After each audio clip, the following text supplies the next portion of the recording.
Trying new things. Yay! It's one of my absolute favorite parts about miniatures, and today I'm going to be trying a whole different subset of miniatures. I typically work on dollhouses and dollhouse miniatures, but today I'm going to be trying to create some tabletop miniatures. From what I understand, tabletop miniatures started as a way to play games on a tabletop, but is now transformed into its very own art form, which comes with sculpting and painting and landscaping and just everything, including storytelling, which you know I love. So when Jazza came out with his Mega Minis box, which was part of the Ultimate Creativity collection, I was all in. And I was super happy to support Jazza because earlier in 2020 he supported my channel by showing one of my videos on his channel, and now I've learned that all the proceeds from this box are helping him to continue to grow his business and share creativity on the internet. If you're wanting to pick up this box, I think you might be a little bit too late because, well, I'm too late. It's my fault because I meant to do this video back in February, March, and I didn't. And it's gotten pushed back to right now. However, I know all the things that are included in this box are available separately if you find something you really like. I'm not going to be doing a detailed overview of everything in here, but I will link a couple of videos that do have a detailed overview and you can check those out. I'm going to be doing my best today to just throw caution to the wind, to have fun, to not overthink everything, because this is my first time doing this, and a lot of times I think I want things to come out exactly how I envision them in my head, and when I'm working with new materials and new styles, that hardly ever happens on the first try. So today I'm just gonna have fun. I'm gonna play with all this stuff and we're going to make a miniature. So let's get started. I was super excited to get into everything that was in this box. I had already seen several videos over what was in here, and I just knew it would be a lot of fun. I was especially excited about the pamphlets that were sent that had a lot of information on painting and using the materials that came in the box. I knew these were going to be especially helpful because even though I've painted miniatures before, this is a whole different scale than I'm used to. I was also excited about this wet palette. I've never really used a wet palette before, and I was also excited about using these paints. I think they're a bit thinner than the craft paints I normally use, and from what I understand, this is because they're supposed to be used in layers. I'm also excited about the little cutting mat with Jazza's face, very customized. So to get started, I made sure to do my homework, read through all the booklets, and see how to get started and how to add in those shadows and highlights, and hopefully get as much information as I could before I put any paint onto the miniature. I build a lot of my miniatures that I end up painting myself, and so this was really fun to have something already pre-sculpted for me. This is a 3D sculpt done by Jazza, included in the box. It's the Apocalypse Ghost, which comes with one ghost and one man, which is kneeling on the ground. These came in pieces, which I found really interesting. I was trying to figure out why they were cut in certain areas, and it was just an interesting process. To put them together, I needed to use super glue, which was included in the kit. However, I was having a hard time keeping them steady, so I learned in dollhouse miniatures that super glue plus tacky glue holds on much quicker than just super glue by itself. So I added just the tiniest bit of tacky glue on one side of the ghost, added super glue on the other side, and then put them together. And as you will see, it just takes a few moments of me applying pressure, and then the miniature takes hold. I'm still going to let this dry completely before I put any pressure on it, but it's a little bit quicker for me to get through piecing it together. I know a few other artists had this idea as well, but I really was drawn to the wings in the Jazzy Strikers box, and I thought these would look really cool on the back of the Apocalypse Ghost, kind of turning her into an angel type creature. And so I cut the wings down so that they would fit across her back and decided to add those onto my miniature. In the box, Jazza provided a base coat. However, I decided to speed things along and use my Mr. Super Clear spray, which I love for painting on plastic. And now the real fun begins. I decided to start with the base that the man kneels on because this was basically a lump of rubble and I felt like I would have the most freedom to experiment and not feel like I messed anything up too bad. I laid down a base coat of the matte black paint on anything that I thought would be metal. There are a couple pieces that look like I-beams and a couple that looked like some maybe roofing, metal roofing that had fallen down, and so it was really fun to look at the sculpt and try to pick those out. I also decided at this point I wanted my apocalypse ghost to look as though she was made of fire, so I started a red base coat on her. Here you can see I added the silver paint on top of the black base coat, and I think it's really starting to come to life.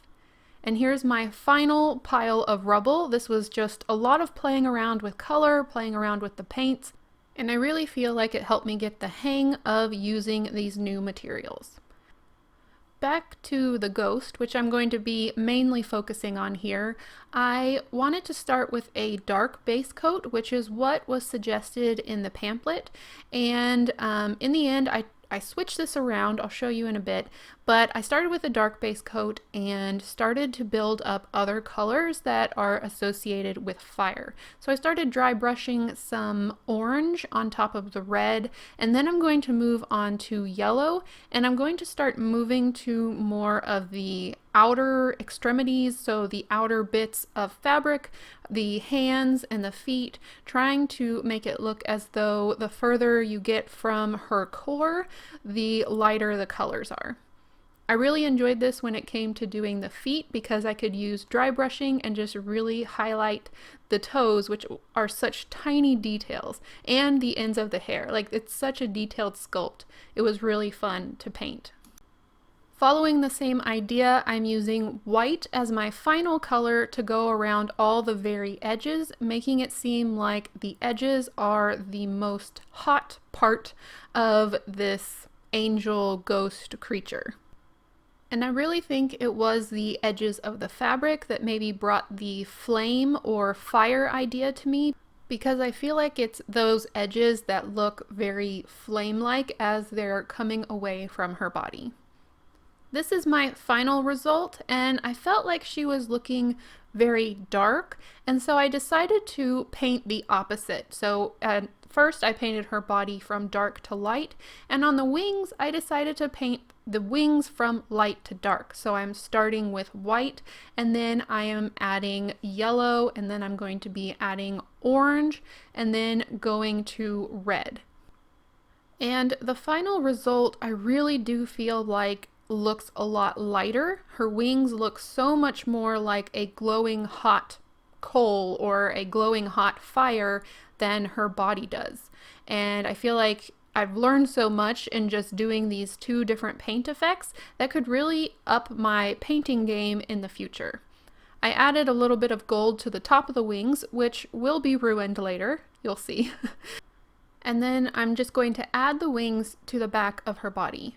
And here you can see I'm trying to lighten her body up a little bit more to match with the wings, but it's almost impossible to get her looking as light as the wings. So if you're wanting something that looks like it's emanating light, I think you want to start with lighter colors. And if you want something that looks like it's got a darker core, you want to start with the darker colors. And I'm not quite sure I would have known that or seen as much of a difference if I hadn't tried out this process. So this is her final look, and I'm pretty happy with it. So you may notice I mainly ended up focusing on the Apocalypse Ghost Lady from the Apocalypse Ghost set. That's a mouthful. I will be saving the other character for later on sometime, but I really started to envision a scene just with her, and so that's what I went with. Another big part of tabletop miniatures are environments or areas for the miniatures to be. This is the part I'm a little bit more comfortable with because I'm constantly making environments for my miniature scenes. However, I'm still going to try and put some of the new materials, the new ideas into this environment. So let's do it. This is my 1/24 scale laser cut kit that I sell in my store, currently out of stock. It'll be back soon. But I typically make a ton of prototypes for these to make sure that they work well, and I don't like to waste them. So I'm going to be using one of the prototypes that I use to make sure it all fit together. I'm going to spray it with some natural stone paint, and hopefully this will be a good fit for my Apocalypse Ghost. I don't know if all tabletop miniatures are around half scale or if this was just kind of a fluke that worked with this particular miniature, but I'm really excited to get started on the scene. In my mind, I'm picturing a room with a bunch of rubble that looks like maybe it's starting to fall apart. Maybe there's a few burnt areas or ashes because of the sudden appearance of the fire lady. And so I started laying down some rocks and using glue to put them in place. And then I had to stop for a very specific reason. I started using my typical ground cover stuff and then suddenly remembered that Jazza has provided ground cover items in this box. Like literally, he provided everything. And I'm really having to fight that urge of not wanting to use items because they're really cool, because the terrain stuff in here is really, really cool and like better than what I have. And so I'm like, I don't want to use that, I don't want to save that. But I just need to use it. Anybody else want to save their coolest stuff for later, but then like never use it? Is that just me? So I went back, I pulled out all of the terrain items, which included these small bits of, I think maybe it's cork, then they look like small stones, some greenery, and then there's several different parts that look like ground cover. And then I also pulled out the gloss varnish because I do want to varnish my fire lady. I don't know, I'm going to call her the fire angel. I'm just going to call her that. So now I'm going to be laying down some of that ground cover very carefully.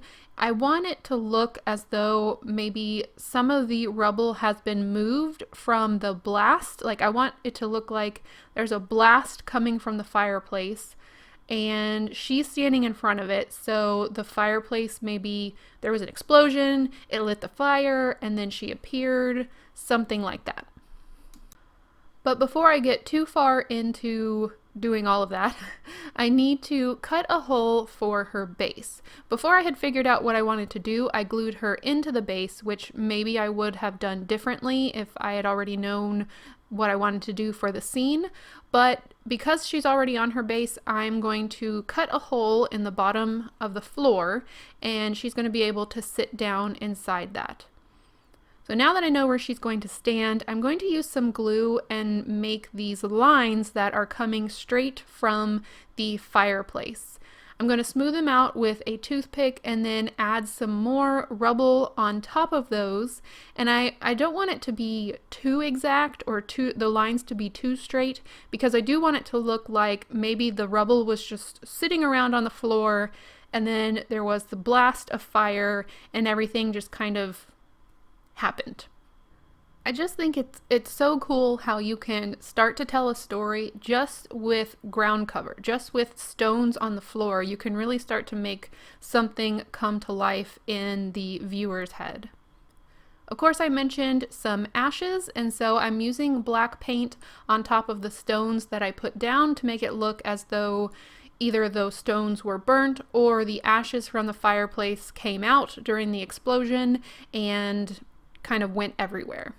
I'm also going to be adding some watered down black paint over the rest of the floor, and this is going to kind of make all the colors come together. As you can see, I also put it all over the walls and just really have fun making this look like an old room. So now I need to focus on these side shelves. They're kind of boring without anything on them. And I was going to make some tiny vases out of these beads that I've just been collecting from children's projects over the years. And when I was looking, I found these little skull beads, and they're the perfect size for a half-scale head. Although I was thinking maybe they'd be more like vases because they all look the same. So all I did was I took some tweezers and added glue to the bottom and started sporadically putting them on the shelves. I think doing this instead of just generic vases gives the scene a much more ominous feel, and it's just a little bit more interesting. Don't be scared! They're not heads, they're just vases containing something also not scary, I'm sure. Once the beads were all dry and in place, I needed to age them into the scene with a little bit of watered down black paint. And this is where I started to take some of the miniature painting techniques I learned and add them into the scene. Because there's going to be this fiery angel in the center of the room, I wanted to try and put some warm highlights on the walls. Typically, this isn't something I normally do in a dollhouse, but it is something you see in a lot of miniature painting where they force highlights and shadows and different colors to set the mood. I hold back a little bit here, but I do add more later. I'm also going to be adding some moss onto the shelves in between the skull vases onto the mantle, but not too much on the floor. And here you can see I added a little bit more yellow to make it a little bit brighter, more like a fiery glow. I also added a little bit of the glow onto the skulls, which I really liked that detail. I don't know if I will always do this in my miniature scenes, but I definitely think it added more interest. Now, because I didn't finish this prototype, I didn't add in the windows along the way, so I'm just adding in some little bits of leftover toy plastic that I saved from packaging, and this is going to make it look like the windows on the side are broken panes. I added in just a few here and there in the bottom corner and one along the side, and then off camera I took some watered down black paint and just let that run down the glass to give it an aged look. And now it's time to ruin something, of course. Whenever I'm trying something new, I always end up doing something that I'm not a big fan of, but I'll let you be the judge and you can let me know in the comments how you feel after I show you the next part. And of course, it has to be when I'm dealing with resin, my arch nemesis. But again, I'm just telling myself to have fun, to move forward with the project, and anything I learn along the way will be a bonus. I'm going to be working with UV resin for this part because I want to make it look like there are some flames coming off the top of the angel's wings. And I also want to try and make a fire for my fireplace. This is the UV resin that I'm using. I've always used this brand and it's always worked pretty well. And then I'm also using a UV flashlight to cure it, but then later on I put it into a UV little oven thing to cure it all the way. I'm laying down a line of the resin and then I'm using a toothpick to carefully pull little bits of the resin up, and this is all on a silicone mat, so it'll be really easy for me to remove later. I freeze it in place by using a UV light. I'm making 2 of these because there are 2 wings. Off to the left, I'm making what I thought I would use as little footprints, but honestly there's not enough room in the room box by the time I'm done with this, so those get omitted. I'm using the same Army Painter paints that I used on the miniature to paint on top of the cured resin. This is what I'm going to use to build up the fire in the fireplace. The big blob towards the top that kind of looks like an egg type thing is going to be the base of the fire, and then these smaller pieces are going to be flames. So what I'm going to do is put a little bit of uncured resin on top of the base, hold one of the flames in place, and then freeze the uncured resin so that I have flames sticking straight up out of the base. I'm going to continue doing this with all the flames one at a time until I have a completed fire. I did ask on Instagram for some hints. They told me I needed a lot more red, and so I was able to easily go back and add more paint. I also found that I really liked painting on the very edge of the resin flames. It just gave a really interesting look. Now is the part where I'm not so sure about my choices. I decided to put the flames up on the wings. And be careful when you're cutting down resin, it does like to go flying. And I like how it looks here, and then I add it on and I'm doubting myself. So then I paint more, and then I feel like I should have stopped there. And I didn't. But then I added black paint at the top of the wings, kind of make it look like the fire is starting to burn the top of the wings. And I don't know. I don't know if I'm a fan of the resin flames. I don't know if I'm a fan of the black paint, I'm not really sure. Y'all can let me know. This is where I continue to go back and forth on, did I ruin it? Should I just clip it all off and repaint? I don't know. Trying new things, yay! Back to the diorama part, I knew I wanted to add some lighting in this scene, and so I needed to build up the base so I would have enough room for a light that goes underneath the fire. I'm going to be using some balloon lights for this, which were suggested by a very kind soul on Facebook. Thank you, Tanya, for the suggestion. I like these because you can turn them on and off. A lot of the balloon lights I've found are small, but you just have to leave them on and they just eventually die out. Because these came in only a cool white light, I decided to color them with an orange Sharpie to make the light a little bit warmer.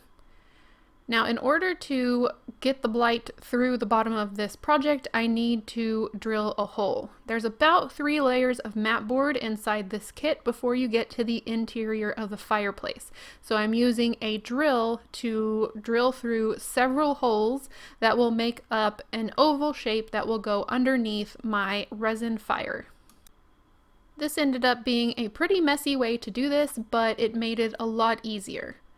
I knew that it was going to be covered completely by the fire, so I didn't have to worry about making too clean of a cut. After all the holes were drilled, I just used an X-Acto knife to connect the holes, and it cut completely through. And now you can see the balloon light is showing through the hole.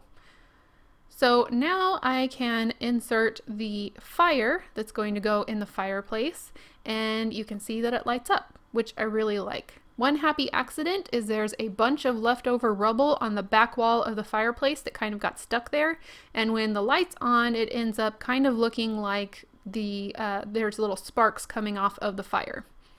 I left a hole here for the angel because she didn't sit all the way through with just the flat bottom of the room box, so I cut through the top hole of the foam board to make her sit down a little further.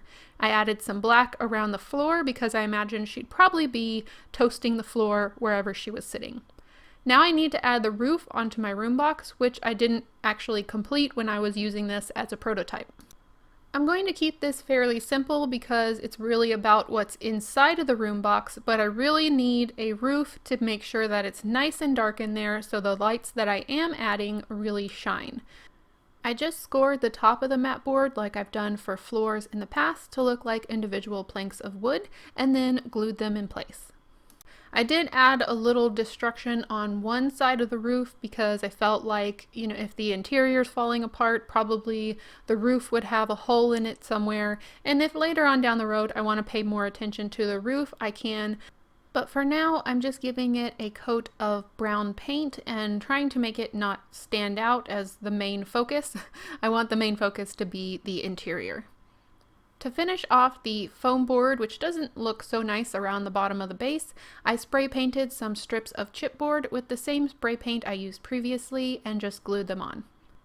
I knew lighting up my fire angel was going to be more difficult than the fireplace. As you can see, my balloon light is directional. It does kind of point in one direction. And so because she's going to be standing in one spot, I was thinking maybe I could point it down at her from the rafters. Now, you would be able to see this, except I decided to try and make a cover for the opening in the rafters. I wanted to use like fabric hanging down from the ceiling, but the fabric you could still see the light through, so I'm going to back the fabric with some black cardstock.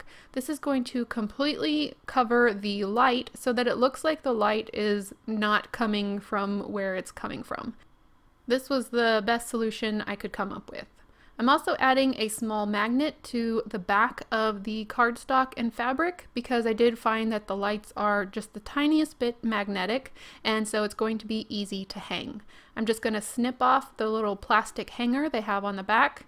I can turn it on, and this is the orange colored one, and stick it up there, and we now have a light that will glow down on top of the fire angel, hopefully helping her stand out from the rest of the dull scene. So here is the final scene I made with items from Jazza's Mega Minis box, and I'm so happy with how it came out. I feel like I learned so many new techniques, things that I can take from this project and hopefully put towards some of my other projects to help make my painting more interesting, help make my lighting a little bit more interesting, bring out the highlights and the contrasts.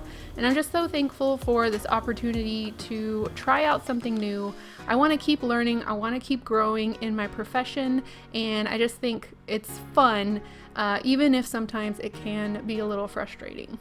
And now for the money shot. If your workspace doesn't look like this once you're done, you either did it wrong or you need to teach me your secrets. So that's all I have for you today. I hope you enjoyed it. I know I learned a lot of new things. I learned a lot of things that I would maybe do differently in the future, which is still valuable information. I also learned that I really love the Army Painter paint, and so I'm definitely going to be trying to use that more in the future. If you are a mini painter, let me know how you think I did. If you are Jazza, let me know how you think I did. By the way, I think I'm gonna tweet, I never do that, but I'm gonna tweet this video that when it comes out. So if you are a tweeter, or a Twitter user, if you wanna like annoy him with my tweet, that would be great because I'd really love for him to see this video. Also, I would love to know what you think the story behind this scene is. I really loved in the Snails of Time video where a few people wrote a story idea in the comments that was so fun to go through and read. So if you have a story behind this fiery angel and her skeleton vases, let me know what you think's going on there. Quick note, next week I'm going to be taking a short break just because it's the beginning of the summer and I want to just kind of put all my attention on my kids and really just have some good family time before all the fun things I have planned for this channel this summer. That's all I have for you. Make sure if you enjoyed this video that you like and subscribe. Jazza did, so be like Jazza. Are you ready? See that? See the mouse on in that? Oh, that felt good. And you can feel like that too. We have a lot of fun here, so make sure that you stick around. I'll see you all in the next one. Bye. Another big part of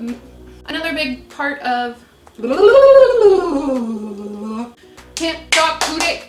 So you will notice I ended up mostly focusing on the ghost lady from the Alexa, stop.